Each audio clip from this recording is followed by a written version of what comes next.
Olá, nós estamos começando agora uma série de entrevistas sobre análise de conjuntura nacional e estadual. E abrindo essa série, o Parlamento PB traz o governador da Paraíba, Ricardo Coutinho. Governador, queria agradecer muito pela sua presença conosco, abrindo esse novo momento do site, que está estreando também uma nova logomarca, um novo layout. Muito obrigada pela sua presença. Eu já começaria lhe perguntando sobre esse ano de 2018, que é decisivo, né, para o cenário eleitoral. Que análise o senhor faz do cenário nacional brasileiro, especialmente voltado para essa questão da eleição para presidente da República? Cláudia, primeiro é um prazer estar aqui dialogando com você. Eu acho que essa é uma das conjunturas mais complexas que o Brasil já vivenciou.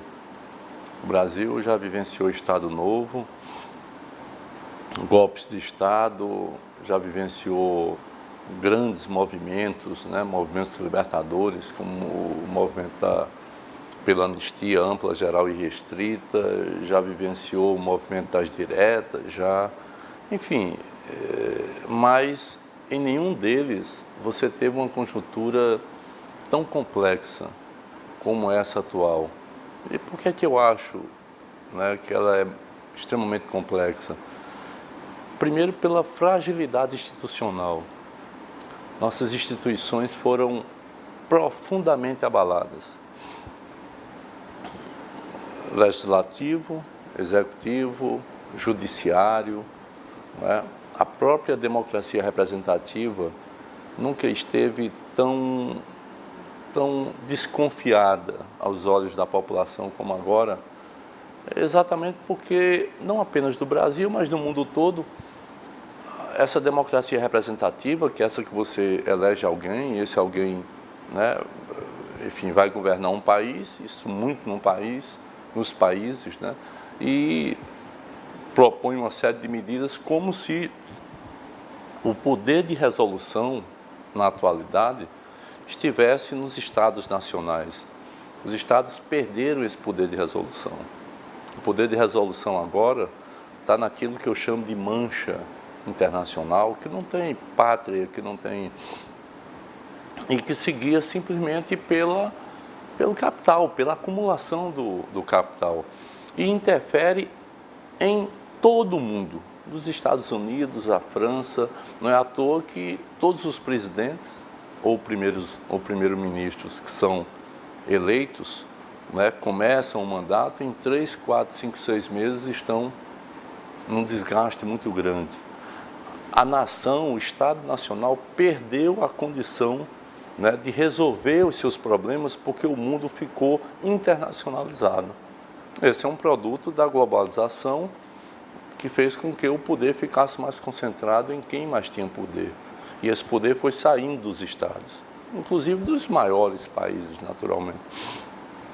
No Brasil isso não é diferente, mas no Brasil a diferença vem exatamente da profunda crise que meteram esse país. Não é? É mentira essa coisa de, porque a presidenta Dilma jogou numa crise. É mentira isso. Isso foi um discurso fácil, criado por setores interessados em mudar a agenda política e econômica, né, articulados com o Congresso, que foi o grande caldo de cultura que impediu o governo da presidenta Dilma de governar. E eu não estou entrando aqui no mérito se era um bom governo ou um mau governo. Nessa discussão pouco interessa isso. Nessa discussão interessa o seguinte: um governo que é eleito, ele tem que governar. E se ele não vai bem, ele vai ser substituído na próxima eleição. Quem perdeu as eleições em 14 não aceitou isso, porque já vinha de 12 anos, né, e iria para mais 4, e cada vez mais distante da linguagem da construção de um projeto que o povo do Brasil, o povo brasileiro, se espelhasse nele. É preciso fazer a diferença entre muita gente que votou lá no afastamento da presidenta Dilma, depois votou no impeachment, e outros que conspiraram, que construíram. Evidentemente que aquele Congresso como um todo, mais da metade delas não sabia nem o que estava dizendo bobagem, ou então estava com medo da repercussão da grande mídia, ou então estava, sabe, em função de um fechamento de questão partidário, ou então estavam envoltos naquela velha discussão que aqui na Paraíba andaram muito, que não, mas a presidente não gosta de político, né? A presidente não gosta disso, e achava que isso aí era motivo para derrubar um governo, que não tinha nenhum crime de responsabilidade. Isso fragilizou tanto esse tecido que nós chegamos numa encruzilhada hoje. Qual é a encruzilhada? É que quem conspirou, os setores que conspiraram, que fizeram tudo isso, eles chegaram num ponto que não tem mais como recuar. E eles chegaram num ponto pior ainda, numa espécie de obrigação de condenar um cidadão que vem a ser a maior liderança política que esse país já construiu, que vem a ser o presidente Lula, não é? De condenar sem ter uma prova. O senhor acredita que isso estava no script do golpe? Eu acho que nesse script do golpe não estava a sobrevivência do presidente Lula, a sobrevivência política, não é? Porque ninguém apanha durante 2 anos em todos os telejornais diariamente, né, de manhã, tarde e noite, criando uma lógica de indignação perante a população, e permanece do tamanho que o Lula tem, né? Então, isso não estava no script de ninguém, inclusive, eu garanto que nem do próprio Lula, né? Só que isso ocorreu. E ocorreu por uma razão, penso eu, muito forte, né? Porque caiu a máscara. Quem fez tudo isso fez em função de uma agenda. Ninguém acha que essa discussão da reforma da Previdência, que é necessário ter ajustes, claro que é. Que você tem um déficit atual, tem. Mas também é importante dizer que esse déficit não existia há poucos anos atrás. Quando você tem emprego alto, é claro que há mais contribuição e há um equilíbrio atuarial. As reformas que foram implantadas, particularmente a trabalhista, vai piorar muito mais a Previdência, porque as contratações frágeis, que diminuem a receita da Previdência, estão ali presentes. Ou seja, a máscara cai a partir do momento que o mesmo povo que fez a reforma trabalhista quer fazer a reforma da Previdência, e colocando a culpa sempre no Estado, colocando a culpa sempre no déficit. É claro que você tem que ter correções, é claro que tem gente que se aposenta muito cedo, né? Mas você não pode simplesmente penalizar, né, aquela pensionista de um salário mínimo, então o outro trabalhador rural, que isso colocando uma idade absurda que ele não vai conseguir sequer chegar vivo, né? Então, isso acontece, e a Previdência também, porque alguém vai ganhar com isso. Quem vai ganhar? O sistema financeiro. Essa pauta toda, ao lado dessa pouca vergonha de terem dito, né, que o problema da corrupção era de uma pessoa, que não tem nenhum processo de corrupção contra ela, me refiro à presidenta Dilma, ou de um partido, que um partido tem pessoas, e pessoas podem ter um comportamento A, B ou C, e evidentemente o PT também tinha gente, mas só que isso não é coisa partidária, isso é coisa do Estado brasileiro, né? E toda essa teia, né, existe e continuará existindo, eu me atrevo a dizer, em função do Legislativo, né? Ou seja, tudo isso fez com que você tenha um quadro, sinceramente, desesperador, porque nem os que conduziram o Brasil a essa situação, nem a oposição, em função, né, das coisas que estão acontecendo com os partidos, com essa liderança que eu falei, nenhum de nós sabe concretamente como é que vai estar um cenário para 2018. Se essas eleições não forem limpas, essa crise vai explodir cada vez mais por falta de confiança do povo nas suas representações. Quem quiser ser candidato tem que ser candidato. Se o presidente Lula quiser ser candidato, ele tem o direito de ser candidato. O Brasil ficou menor, o Brasil ficou do tamanho das suas elites, o Brasil ficou do tamanho dos que conceberam, conspiraram e comandaram o golpe. Essa é a questão central. 2018 tem que significar a saída disso, porque esse país não aguenta 4 anos mais com essa turma. Essa turma fez mal ao país, essa turma quebrou a democracia, essa turma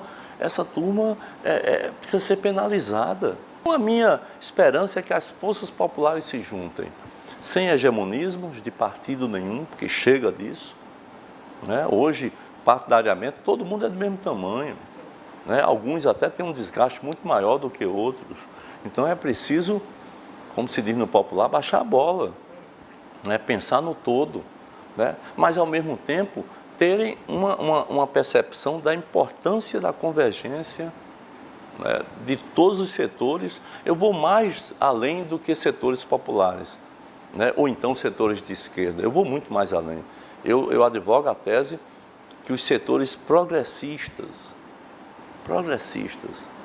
do nosso país, eles se unam em defesa de um projeto nacional e de democracia para o Brasil.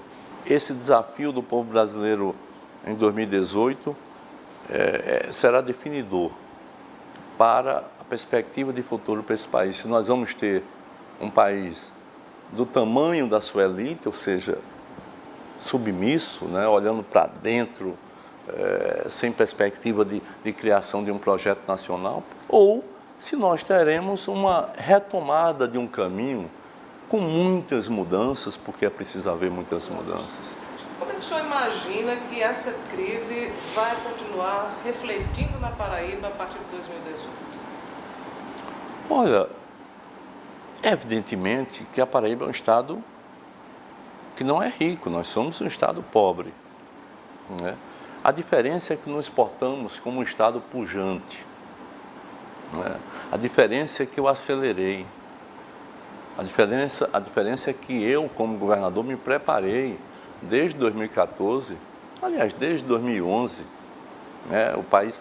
O estado da Paraíba foi governado com muita austeridade, com muito cuidado, com muito respeito com o dinheiro público. E nós nos preparamos para isso que aí está, né? E estamos conseguindo superar. Qual era a minha primeira premissa? Eu não posso desorganizar os serviços, eu não posso deixar de pagar as coisas. Então eu tenho que ter dinheiro para pagar as coisas. Primeiro folha de pessoal, depois empresas que estão fazendo obras, depois custeio. Eu não posso diminuir aquilo que a Paraíba tem, eu tenho que continuar aumentando. Hospitais, escolas, essas coisas. Tá? Segundo, eu tenho que investir cada vez mais, porque ao investir eu gero emprego na ponta, a partir das empresas que ganhem as licitações, e eu construo produtos que haverão de melhorar a condição de vida e o futuro da nossa população. Sinceramente, Cláudio, nós fizemos isso de uma forma muito correta. Se você me perguntasse em 2014 se nós chegaríamos em 2018 dessa forma, eu não poderia lhe afirmar, né? Nós fizemos uma travessia muito grande, né? Esse é um estado que, no primeiro trimestre, agora, eu estarei entregando simplesmente 406 milhões em obras. 104 obras. Isso não existe pelo Brasil afora, existe aqui na Paraíba. Esse é um estado que chamou para si a responsabilidade de eleger as suas prioridades e verdadeiramente investir. A Paraíba, ela está sendo profundamente afetada pela crise. Claro que está. Vai continuar a ser? Vai continuar a ser, porque a crise não acabou. E nem vai acabar com esse modelo econômico. Esse modelo econômico não resolve crise.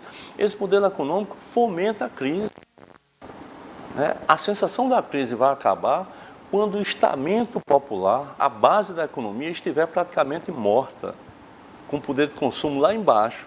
Aí Como não vai ter mais expectativa, pressão na inflação, e vão dizer, olha, a crise acabou. Quando o país deixar de investir completamente, qual é o investimento que o Brasil faz hoje? Completa uma transposição, né? Mas qual é o investimento que o país faz hoje? São raros os investimentos. A Paraíba passou por tudo isso, discriminada, porque tinha um governador que tem posição política, e não é política partidária não, posição política no jogo da democracia, não é? Essa coisa de achar que a Paraíba é pequena, como era assim a lógica, né? A Paraíba é pequeno, vamos ter que chaleirar, como se diz no popular, vamos ter que concordar, vamos ter que engolir as críticas. Não, não pode ser dessa forma. Até hoje eu não consegui um empréstimo. Ora, tem estados quebrados aí, inviabilizados, recebendo empréstimos. O senhor acha então que a tem sido retaliada? Sem dúvida alguma. Mas tem sido retaliado, eu tenho que fazer, assim, eu tenho que buscar ser justo, sinceramente, por ações de alguns daqui de dentro. Né? Por ações de alguns que ficam envenenando, que cobram posturas. Você imagina que a doutora de Piancó e a doutora de São José de Piranhas, cujo projeto foi do Estado, que foi aceito, que foi aprovado ainda na época, em 2012, 2013, na época da presidenta Dilma, né? Que quando mudou, e o Ministério da Integração me disse, olha, não vai poder ser pelo Estado. Eu entendi qual era o... Né? E isso não era porque o Ministério da Integração queria, porque tentou fazer pela União, não conseguiu, porque não há expertise. Agora, no caso de São José de Piranhas, está tentando fazer pelo município a maior dificuldade, porque o município também não tem expertise para fazer. O Estado tem. Mas gente da Paraíba, da política da Paraíba, disse que não aceitava que o Estado recebesse um recurso de obras contra a seca para poder fazer uma obra tão importante. No caso de Piancó, eu sinceramente enchi o saco, cansei de esperar. E está lá a obra sendo feita com recursos do povo da Paraíba. Na sua opinião, o eleitor paraibano, ele mudou a forma de enxergar a política e os políticos? Eu acho que mudou. Eu acho que tem um processo de aprendizado, né? Nada é concluído por si só.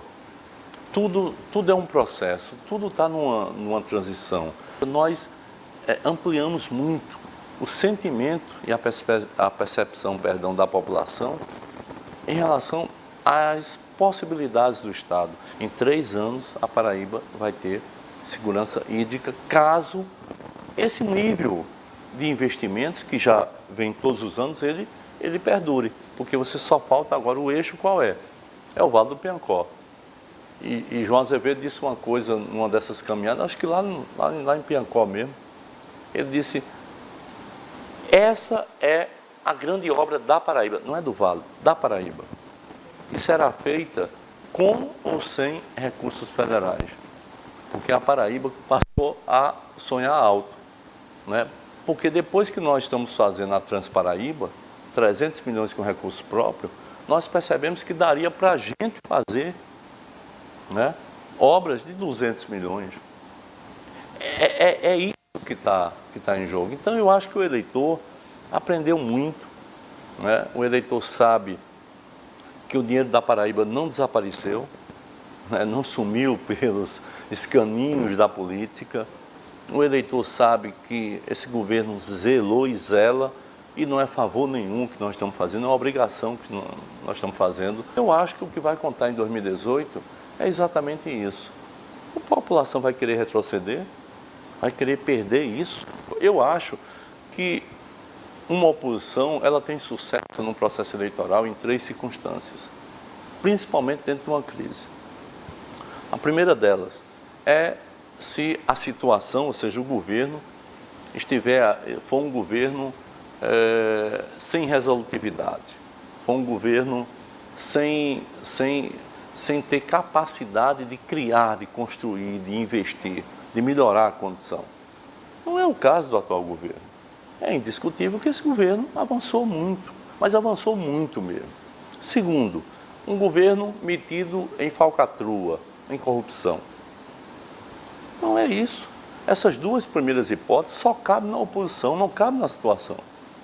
A oposição é que vive e viveu metidos em falcatrua, né, com indícios, com sinais de corrupção fortes, né, e também são ineficientes, historicamente ineficientes. E o terceiro, que você tivesse, né, na oposição um grande líder com a credibilidade extraordinária para poder desmanchar ou para poder superar esse legado que um governo tenha construído. Sinceramente, não é o caso. Nós estamos encerrando essa nossa conversa. Eu queria que, nesse momento final, você deixasse a sua mensagem para o povo da Paraíba. Olha, a minha mensagem não poderia ser diferente. É uma mensagem de uma eivada de esperança, né? Eu tenho uma confiança no futuro muito grande desse estado. A Paraíba chegou num ponto que não tem mais como retroceder. Eu não posso deixar de ter um olhar da mais absoluta esperança no porvir, no futuro desse estado. E essa esperança se complementa quando eu percebo essa revolução, ou essa evolução que está sendo feita na educação. Ela é muito importante. Eu estou trabalhando com uma geração. Eu estou criando as condições para uma geração, né? Nós conseguimos fazer com que os professores esquecessem essa coisa de piso daquilo, você vai ficar abaixo, você vai ficar... A aflição de... Nós saímos desse patamar. Em 8 anos, nós chegamos a 232% de reajuste, né? É um reajuste enorme. As nossas condições estão mais apropriadas do que de um monte de estados. Eu só posso ter assim um sentimento de alegria com o que está por vir, dentro desse caminho que nós estamos fazendo. Esse caminho é bom para o estado, esse caminho é essencial para o estado. E se a Paraíba tiver mais 4 anos nessa caminhada, estará consolidada o grande ciclo de mudanças. Você percebe que nós passamos daquele ponto que o Kafka, né, dizia, que é o ponto de chegada e de partida, ou seja, dali não dá para voltar, dali nós temos que ir adiante.